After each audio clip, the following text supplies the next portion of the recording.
Hi everyone, my name is Julie. This is Keep Calm with Books and Coffee, and today I'm going to be doing the Quarter Year Crisis book tag, which was created by Roisin over at Roisin Reading. I will have her original video linked down below. I meant to do this at the beginning of April because I'm trying to do quarterly updates rather than every third of the year. I used to do them in April, August, and at the end of the year, and this year my plan was to do them in March and June and September, like a lot of other people do. And it just didn't work out. My plans did not work out. So we're going to do this tag about my first quarter of the year, even though we are at the end of April at this point. So let's jump into the questions. The first one is, how many books have you read so far? I believe the number is 25, including DNFs and secret projects that I have going on. So 25. Next question is, have you already found a book you think might be a 2022 favorite? If not, what was your favorite book you read that wasn't quite 5 stars? I have found a couple of things. I have reread some favorite series. I have a secret book that I want to tell you about that is possibly going to be on my 10 favorite books of the year, or whatever that ranking ends up being, but I can't because it's in a secret project vlog.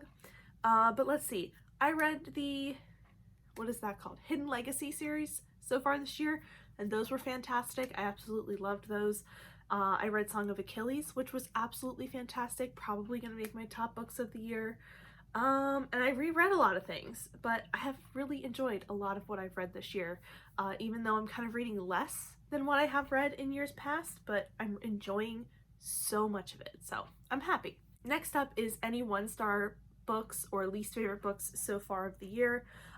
Looking at my list here, I don't have any 1 stars, I believe. I actually probably don't have anything below like a 2.5 star, maybe below a 3, because I've been really trying to embrace DNFing this year. So if there's something that I don't like right from the start, or something that I'm reading and I'm not into, I'm cutting it off rather than continuing and giving it a bad rating.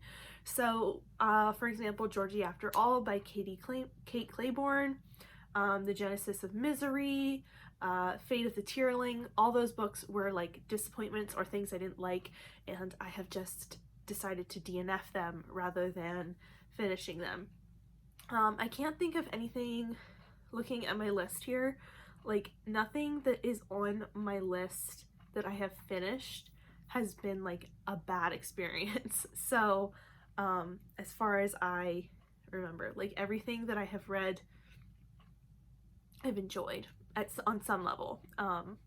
So that's kind of how the bad things are going. Number read. Next up is most read genre so far, and for me this is probably urban fantasy or like blended fantasy. I have been reading so much Ilana Andrews this year. I have been rereading one series by them, and I have been reading a new series by them, and it's just been a lot. So I read the Hidden Legacy series, which is one that I had started by them last year. Actually, it's 3 series because I finished the Hidden Legacy series already this year. I'm in the middle of the Edge series by them, and I am currently rereading the Innkeeper Chronicles by them. So it's an Ilana Andrews year. I've been joking that I could reread everything that they've written this year because that is just my jam, and I'm just having a good time with it. So basically the Ilana Andrews genre is the most read this year for me. Next up is a book that surprised you. Let me see. Let's look at the list. The Pledge by Cale Dietrich is one that really surprised me. This was a pick that Brianna and Cal made for their Boozy Book Club, and I read it and I wasn't sure how I was going to feel about it. It's a YA slasher, and I just haven't read a lot of that genre, and was totally absorbed by it, had a very fun time with it. The ending was not spectacular, but like it definitely surprised me in how quickly it grabbed my attention and how I was pulled along by the story.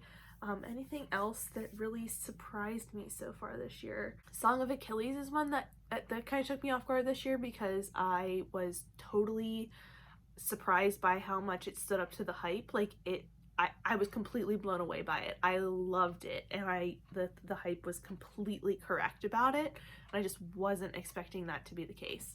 Then we have a book that's come out in 2023 already that you want to read but haven't yet. I think Grady Hendrix' How to Sell a Haunted House came out so far this year already, and that is still over on my shelf. And I'm currently in the middle of Fiancé Farce, which is another one that I like pre-ordered. So probably those two. I can't think of anything else that has come out in the first 3 months. And Fiancé Farce didn't come out in the first 3 months. So How to Sell a Haunted House is going to be my pick. One goal that you made that you're succeeding at. I think this is... Okay, so at the beginning of the year, I decided to track my reading, audiobook listening, and ebooks all like correctly on Storygraph so that I was tracking everything in the correct format, which I'm doing. And I said, you know, I'm gonna set these goals, but I'm gonna make them nebulous so that when I get to like my check-ins, I have like I can adjust them, and I'm actually doing that. Like as I've been reading and as I've been listening to audiobooks and those numbers, I've been adjusting them as I go to try and find a good balance. So at the time of filming, let's see, for example, I don't remember what my original goals were, but I set my goal, I kept my book at 75 books for this year, and I am ahead by 2. My 2023 page goal, I think I set at 40,000, thinking that, you know, that's what I hit last year. So I'm gonna see, like, I don't have any idea where to set this with my audiobook listening. So I've actually reduced that down to 10,000. And I am ahead by just about 1,000 pages on that, but I'm kind of keeping that there because I've been falling behind and catching up pretty consistently. And then my hours goal for 2023, I think I originally set at 100, and I bumped that up to 500, and I'm currently like exactly on track for that goal. So that's that. I'm proud that I am still figuring that out. I'm proud that I have let my goals be flexible to figure that out. And even though I am not currently reading as much as I typically do in a year, like I feel like I am not reading quite as much this year. That was also a goal, to do other hobbies and explore other things that I like and not read quite so much, even though that's kind of messing with me because I think I should be reading more. I'm happy that I'm figuring all that out. I'm happy that I'm giving myself grace to figure it out, and that I'm trying to do my own, all my other projects, other things, explore my other hobbies, and also figure out my goals.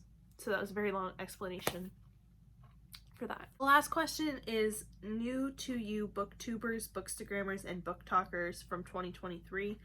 And to be completely honest, in these first few months of 2023, I actually don't know that I have found too many. I've added a couple like Beautifully Bookish Bethany and Covers with Cassidy that I was aware of and I wasn't subscribed to, so I like added those subscriptions earlier this year. I know those are 2 that were just like floating in my like recommendeds that I was watching a lot, but I wasn't subscribed to necessarily.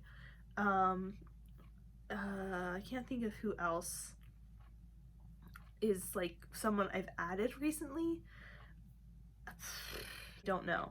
Like, it's hard to keep track of when I've added people and when they're just floating around in my consciousness because they run a readathon or that they are on somebody else's channel and then I've watched a few videos from them, because sometimes I just find that even just adding recommendations from friends or from the sidebar or whatever gets me just as many videos as my subscription feed, because sometimes my subscription feed doesn't give me what I want. So it's a struggle. But anyway, and I don't have Instagram pulled up here to even tell you.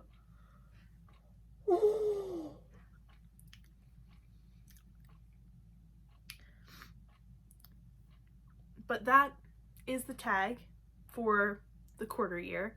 I was hoping to do like a series check-in and a stats video and everything for the quarter, but I'm probably just going to try to hit that at the halfway point of this year, and we'll not start over but get back on track then, because yeah, March and April were just kind of intense for me because I worked a lot, and I don't do well when I work a lot and don't read, and then I don't want to make videos. So I struggled a little bit, but we're getting back on track now, and I hope we stay on track.